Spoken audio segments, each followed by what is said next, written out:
The reason that expenses exceeded the revenues is because they deficit spent. That's what they did. They made a decision to educate the kids regardless of what the expenses were. And that's why we're in this position. And they continued to deficit spend for years. Okay? I want to touch on some of the numbers here that people are throwing out. This $2 million that we got. In your tax bills, how many people have seen the increase go from 50%, 50%, 50% for our 2 times that we pay our tax bills to 55% all of a sudden? Have you seen the 55%?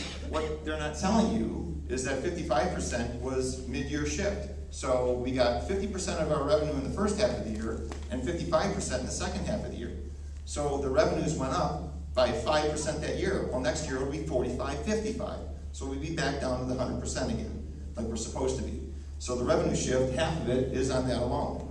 The other half is because of the American Restoration and Recoveries Act that came due, where we got additional federal grant money, about $700,000 worth. So this money that they keep referring to isn't there. The budget that it went to, the education fund, was $2.3 million in debt to begin with. And $1.7 million went into that. Well, guess what? We were still in debt. The money's not there. So no matter how much they say we're getting $2 million a year, we're not. In fact, we know that we're getting less money next year. We already know we're going to have to cut $670,000 out of the budget anyway. And if we're going to go forward with this, we have to start saving money. So you're asking why?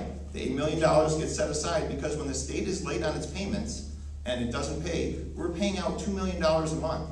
Okay? If we fall behind 3 months because the state didn't pay us for 3 months, that's $6 million of costs we have to take out in anticipation of the taxes we're going to get that we don't have. That's what that $8 million is. The other $2.4 million per year over the next 5 is to bring teachers back to our classes. That's what it's about. Thank you.